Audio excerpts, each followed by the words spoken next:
नमस्कार दोस्तों, swimming classes में एक बार पुनः आपका स्वागत है।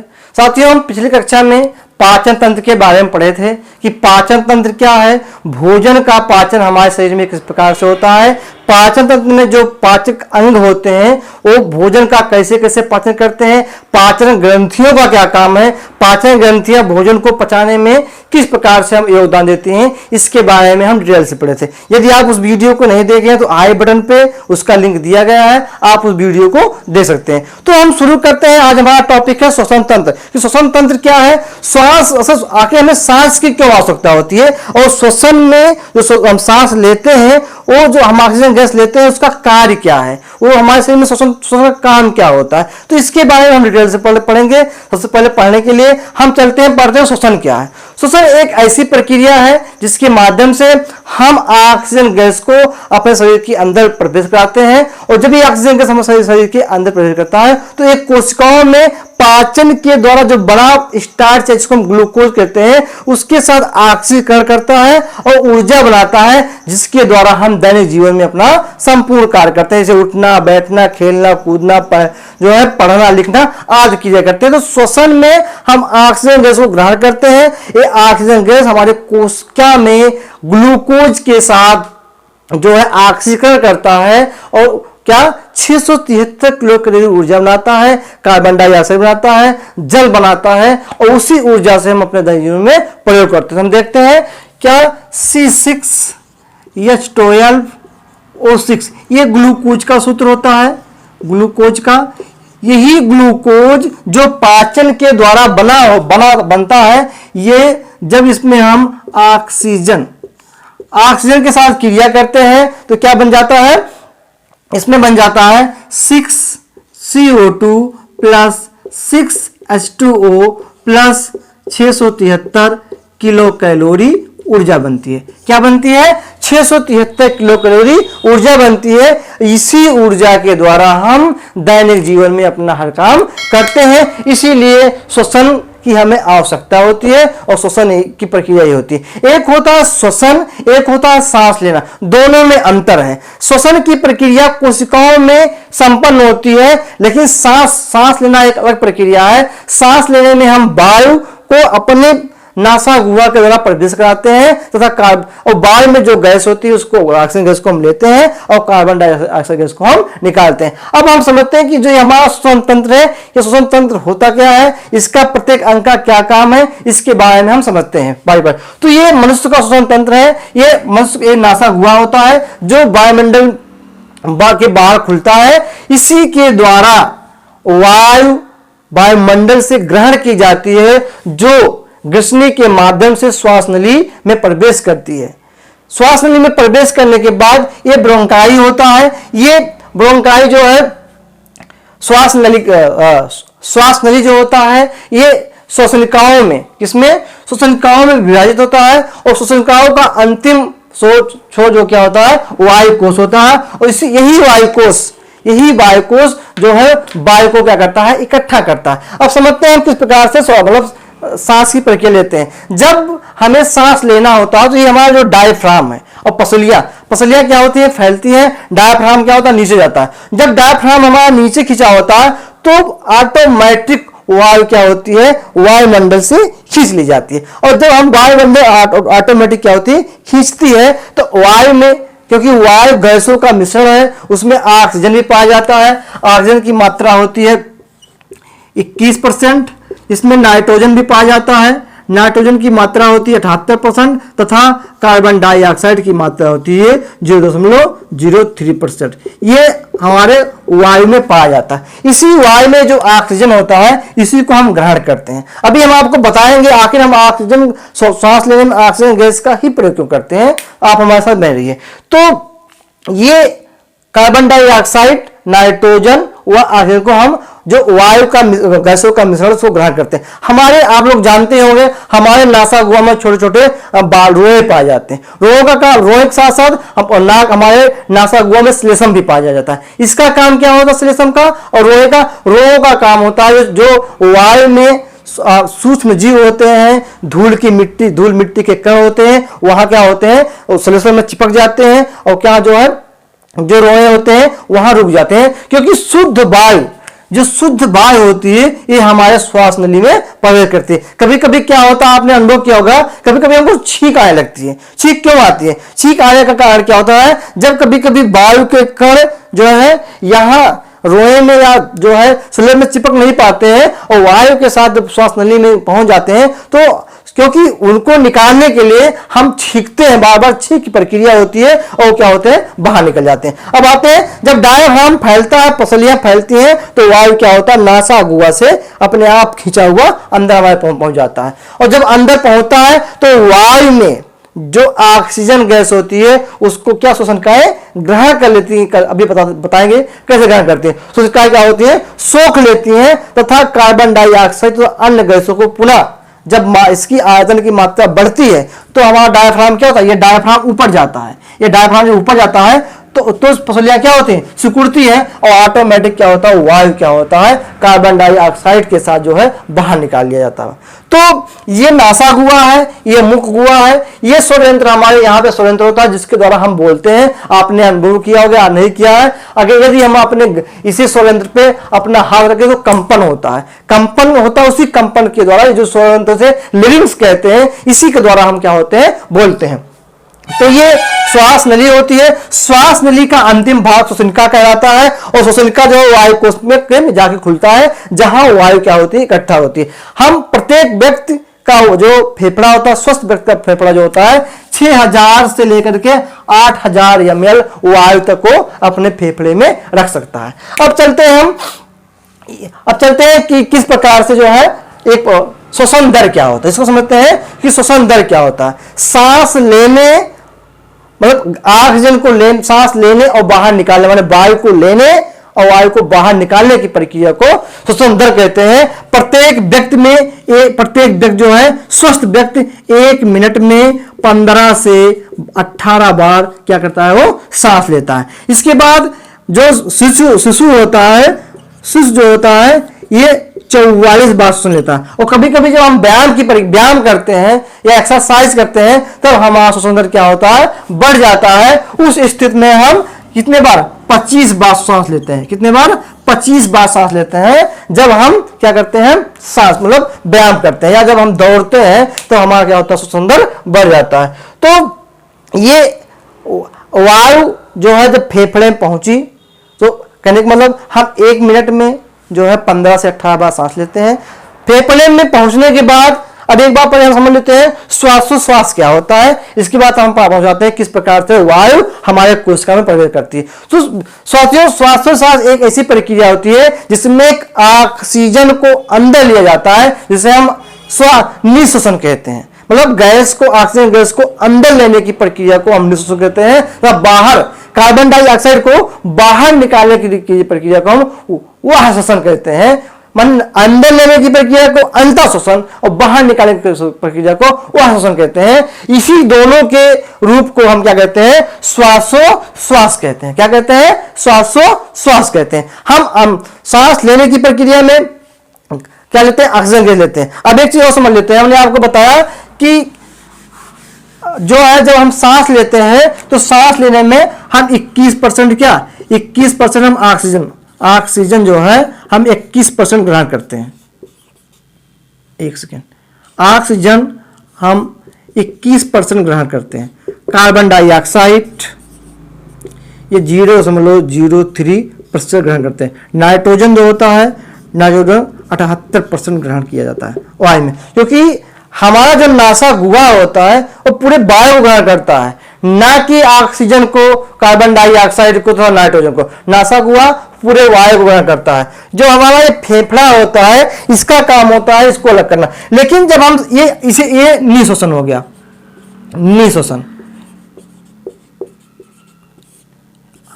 लेकिन जब हम वायु को बाहर निकालते नासा गुहा से, इसका काम तब उस समय जो है ऑक्सीजन 16%, कार्बन डाइऑक्साइड 3.6% बाहर निकालते हैं। ये क्वेश्चन कई बार पूछा गया है कि जब हम मतलब वायु को बाहर निकालते हैं उस समय हमारे वायु में ऑक्सीजन की कितनी प्रतिशत मात्रा होती है, तो उसकी मात्रा होती है 16। अब 16 कहां से आया, क्योंकि 21% लेते हैं, जो 5% होता है वो सोख लिया जाता है, वो 5% हमारे संख्याओं द्वारा सोख लिया जाता है। इसके बाद कार्बन डाइऑक्साइड की मात्रा क्यों बढ़ गई? कार्बन डाइऑक्साइड की मात्रा इसलिए बढ़ जाती है क्योंकि हम 0.03% कार्बन डाइऑक्साइड को ग्रहण करते हैं, लेकिन जो हमारे कोशिकाओं में कार्बन डाइऑक्साइड बनता है वो बाहर तो निकलता ही ना, तो जो बाहर निकलता है इसलिए उसकी मात्रा क्या होती है? बढ़ जाती है। तो ये निःश्वसन और अंतःश्वसन हो गया। अब देखिए और समझते हैं कि किस प्रकार से श्वसन की प्रक्रिया हमारे फेफड़ों में पूर्ण होती है। तो देखिए, क्योंकि हमारे शरीर में ब्लड पाया जाता है, ब्लड लाल होता है, आप जानते हैं ब्लड लाल हीमोग्लोबिन के कारण होता है। किस कारण? हीमोग्लोबिन के कारण ब्लड क्या होता है? लाल होता है। हीमोग्लोबिन, ये जो हीमोग्लोबिन पाया जाता है ये हमारे कहां? ब्लड में पाया जाता है। इसी कारण ब्लड क्या होता है? लाल होता है। अब हम बताते हैं आपको, हम ऑक्सीजन गैस क्यों ग्रहण करते हैं? क्योंकि ऑक्सीजन जो गैस होती है वो किसके साथ? पहली बात, ऑक्सीजन गैस हीमोग्लोबिन के साथ संयुक्त हो जाती है, पहला कारण है। दूसरा कारण क्या है? ऑक्सीजन गैस जरण में किसके ग्लूकोज की जरण में या ग्लूकोज को ऑक्सीकृत करने में या उसको तोड़ने में बहुत मददगार होती है। जिस प्रकार हमने आपको बताया, ऑक्सीजन जो है जलने में भी सहायक होती है, ऑक्सीजन जलने में सहायक होती है। आप लोगों ने देखा होगा आपके गैस चूल्हे में जहां से पाइप जुड़ी होती है वहां पे छिद्र होता है, छिद्र का काम क्या होता है कि ऑक्सीजन को ग्रहण करता है, इसलिए जलने में सहायक होती है। अगर ऑक्सीजन गैस ना हो तो जलने में सहायक ना हो। यहां जलने की मैं बात नहीं कर रहा हूं, यहां मैं बता रहा हूं ऑक्सीजन जो गैस होता है ग्लूकोज को कणों को तोड़ने में सहायक होती है, इसीलिए ऑक्सीजन गैस को सांस लेने में सांस लेने में इसका उपयोग किया जाता है। इसके साथ एक चीज मैं बता देता हूं कि ऑक्सीजन से ज्यादा कार्बन मोनोऑक्साइड हीमोग्लोबिन के साथ क्रिया कर सकता है। कार्बन से 250 गुना ज्यादा किससे? हीमोग्लोबिन से क्रिया कर सकता है। लेकिन क्योंकि कार्बन मोनोऑक्साइड हमारे लिए प्रतिकूल है, हमारे अनुकूल नहीं है, कभी कभी जब वायु प्रदूषण अधिक बढ़ जाता है तो हमें क्या होता है? जब हीमोग्लोबिन कार्बन मोनोऑक्साइड के साथ क्रिया कर लेता है उस समय हमें ऑक्सीजन की पूर्ति पूर्ण रूप से नहीं हो पाती है, जिससे क्या होता है? कभी कभी व्यक्तियों की मृत्यु हो जाती है। तो समझते हैं कि हीमोग्लोबिन का काम क्या होता है? ये गैस में उपस्थित ऑक्सीजन को किस प्रकार से जो है कोशिकाओं तक पहुंचाती है। तो आप लोग फेफड़ा देख लीजिए, फेफड़ा में एक होता है, फेफड़ा जो है ये रक्त शोधक भी से कहा जाता है, क्योंकि जो अशुद्ध रक्त होता है वो किसके द्वारा? ये फुफ्फुस धमनी के द्वारा, अशुद्ध रक्त फुफ्फुस धमनी के द्वारा फेफड़े में पहुंचता है। और फेफड़ा क्या करता है? शुद्ध माने अशुद्ध माने क्या होता है? जिसमें कार्बन डाइऑक्साइड होता है तो वो अशुद्ध होता है। तो कार्बन डाइऑक्साइड जो फुफ्फुस धमनी के द्वारा फेफड़े में पहुंचता है, फेफड़ा काम क्या होता है? कार्बन डाइऑक्साइड को निकाल देता है और जो वायुकोश होता है पुनः उसमें ऑक्सीजन गैस को हीमोग्लोबिन के साथ संयुक्त कर देता है और पुनः फुफ्फुसीय शिरा के द्वारा पुनः कहां होता है? ब्लड कहां पहुंच जाता है? हमारे हृदय पहुंच जाता है। हृदय क्या करता है? उस शुद्ध रक्त को शरीर की प्रत्येक कोशिकाओं में पहुंचा देता है। समझते हैं ये हीमोग्लोबिन, इसको शॉर्ट में कट में हम कहते हैं HB। यही हीमोग्लोबिन ये बताता है कि आपके शरीर में ब्लड की कितनी मात्रा है। आपके शरीर में ब्लड कम है कि यदि के पुरुषों में हीमोग्लोबिन जो होता है 11 से लेकर के 14 तक होता है, मिली SG होता है, और महिलाओं में होता है 10 से लेकर के 12 तक होता है। इससे कम होने पर ब्लड की मात्रा कम आ जाती है। जब हम आपको ब्लड का चैप्टर पढ़ाएंगे तब इसमें हम इसको डिटेल्स बताएंगे। तो जब हीमोग्लोबिन HB और प्लस ऑक्सीजन ये आपस में क्रिया करते हैं तो बना देते हैं ऑक्सी हीमोग्लोबिन।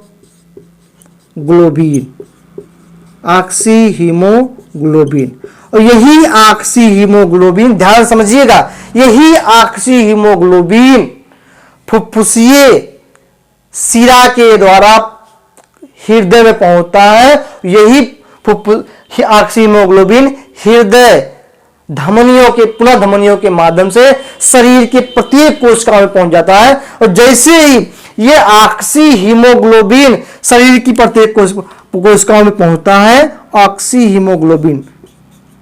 जैसे ऑक्सी हीमोग्लोबिन शरीर की प्रत्येक कोशिकाओं में पहुंचता है, वहां ये पुनः क्या होता है, टूट जाता है। टूटता किसमें है, ऑक्सी हीमोग्लोबिन, ये तुरंत टूटता है O2 प्लस Hb। किसमें टूटता है, O2 माने ऑक्सीजन व हीमोग्लोबिन में क्या होता है, टूट जाता है। और जैसे ही हीमोग्लोबिन में टूटता है तुरंत क्या होता है, क्योंकि ऑक्सीजन तुरंत ग्लूकोज के साथ किए करके क्या होती है, जल व कार्बन डाइऑक्साइड बनाती है तथा मतलब ऊर्जा बनाती है। तो क्या बचता है, जो यही तुरंत कार्बन डाइऑक्साइड क्या होता है, कार्बन डाइऑक्साइड प्लस Hb कहां, कोशिकाओं में। कहां, ये कोशिकाओं में, कहां, कोशिकाओं में जो कार्बन डाइऑक्साइड ऑक्सीजन व ग्लूकोज के ऑक्सीकरण के बाद बना था, वो पुनः क्या बन जाता है, यहां पे कार्बोक्सी हीमोग्लोबिन।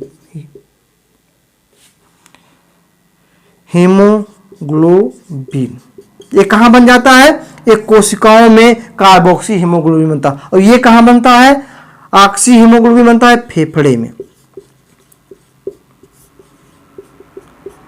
फेफड़े में बनता है ऑक्सी हीमोग्लोबिन, और ये कार्बोक्सी हीमोग्लोबिन कहां बनता है, ये बन जाता है कोशिकाओं में। और यही कार्बोक्सी हीमोग्लोबिन पुनः शिराओं के माध्यम से हार्ट में माने हृदय में आता है, फिर फुफ्फुसीय धमनी के माध्यम से एक फेफड़े में भेज दिया जाता है। और फेफड़े में पहुंचने के बाद तुरंत पुनः क्या है, कार्बन डाइऑक्साइड प्लस Hb माने हीमोग्लोबिन में टूट जाता है। और पुनः यही कार्बन डाइऑक्साइड को हम वायु के द्वारा क्या करते हैं, बाहर निकाल देते हैं। यही पूरी प्रक्रिया श्वसन कहलाती है कि कार्बन ऑक्सीजन को हीमोग्लोबिन के माध्यम से मतलब ऑक्सी हीमोग्लोबिन प्रोड्यूस करके फिर हृदय के माध्यम से शरीर के विभिन्न कोशिकाओं में पहुंचाना। वहां जब ये टूटता है, टूटने के बाद ऑक्सीजन व हीमोग्लोबिन अलग हो जाता है, फिर वो हीमोग्लोबिन जो होता है वो कार्बन डाइऑक्साइड को ग्रहण करता है और बना देता है कार्बोक्सी हीमोग्लोबिन। और पुनः वो शिराओं के माध्यम से पहले कहां आता है, हृदय में आता है, फिर फुफ्फुसीय धमनी के माध्यम से कहां, हमारे फेफड़े पहुंचता है। फेफड़ा का काम क्या होता है, तुरंत कार्बन डाइऑक्साइड को तोड़ के वो कार्बन डाइऑक्साइड को बाहर करता है, फिर जो हीमोग्लोबिन होता है उससे पुनः क्या होता है, ऑक्सीजन को जोड़ के क्या ऑक्सी हीमोग्लोबिन बना करके उसको पुनः कोशिकाओं के माध्यम से भेजा जाता है। यही पूरी प्रक्रिया क्या कहलाती है, श्वसन कहलाती है। क्या कहलाती है, श्वसन कहलाती है। एक बार और समझ लेते हैं कि कभी कभी जब हम ऊंचाई पे जाते हैं, कभी कभी क्या होते हैं, जब ऊंचाई पे जाते हैं तो हमारे क्योंकि वायु का घनत्व कम हो जाता है, और वायु का घनत्व कम होने पर ऑक्सीजन की मात्रा भी कम हो जाती है। इस प्रक्रिया तब उस समय जब ऑक्सीजन की मात्रा कम होती है तो उसको हम कहते हैं हाइपोक्सिया। क्या कहते हैं, हाइपोक्सिया कहते हैं। हाइपोक्सिया क्या होता है कि जब शरीर में ऑक्सीजन की कमी हो जाती है उसी को हाइपोक्सिया कहते हैं। अभी कोरोना काल में आपने देखा है कि सांस फूलने से काफी लोगों की मृत्यु सांस फूलने से, क्यों कि इतना अधिक वायरस हो गए तो उन्होंने क्या किया, मतलब हमारे फेफड़े को क्या किया, मतलब संक्रमित कर दिया, जिससे वायु कोश क्या होगा, संक्रमित हो गया और ऑक्सीजन की को क्या सोख नहीं पा रहा था, जिससे हमारे अंदर ऑक्सीजन की कमी हो जाती थी, उसी को हाइपोक्सिया, उसी का हमारी क्या हो जाती थी, मृत्यु हो जाती थी। तो ये हाइपोक्सिया हो, जब हम ऊंचाई पे जाते हैं तो आरबीसी की मात्रा ऑटोमेटिक क्या होती है, बढ़ जाती है। अब आरबीसी क्या है, हीमोग्लोबिन क्या है, किस रंग का होता है, इसको हम जो है आपको जब अगला क्लास पढ़ाएंगे जो है ब्लड क्या है या रक्त प्रसंचरण क्या है उसमें हम आपको बताएंगे। तो ये आज का सार था पूरा जो है कि श्वसन क्या है, किस प्रकार श्वसन करते हैं, श्वसन दर क्या है, श्वास क्या है, हाइपोक्सिया क्या है, श्वसन दर क्या है। तो ये जो है हमारा श्वसन का टॉपिक था। श्वसन तंत्र किस प्रकार शरीर में होता है, ऑक्सीजन का किस प्रकार से जड़ होता है, क्या बनता है, तो ये पूरी प्रक्रिया आज की जो है आपको हमने समझाया, ये पूरा मुझे आसानी पूरा विश्वास है आपको समझ में आ गया होगा। अगर आपने नहीं समझा है तो इसको एक बार दोबारा इसको देखेंगे, आप इसको आराम समझ जाएंगे। इसके साथ साथ यदि आप हमारे चैनल पर नए हैं तो हमारे चैनल को सब्सक्राइब करिए, बेल आइकन को दबाना मत भूलिए। यदि आप सब्सक्राइब करते हैं तो मुझे ऊर्जा मिलेगी, जिस प्रकार से आपका ऑक्सीजन और ग्लूकोज का ऑक्सीकृत होता है उस प्रकार ऊर्जा मिलती है। इस प्रकार सब्सक्राइब करेंगे तो हमें ऊर्जा मिलेगी और हम और उमंग के साथ आपके सामने क्लास लेके आएंगे। आज के लिए इतना ही। स्वस्थ रहिए, मस्त रहिए, हंसते रहिए, हंसाते रहिए। धन्यवाद।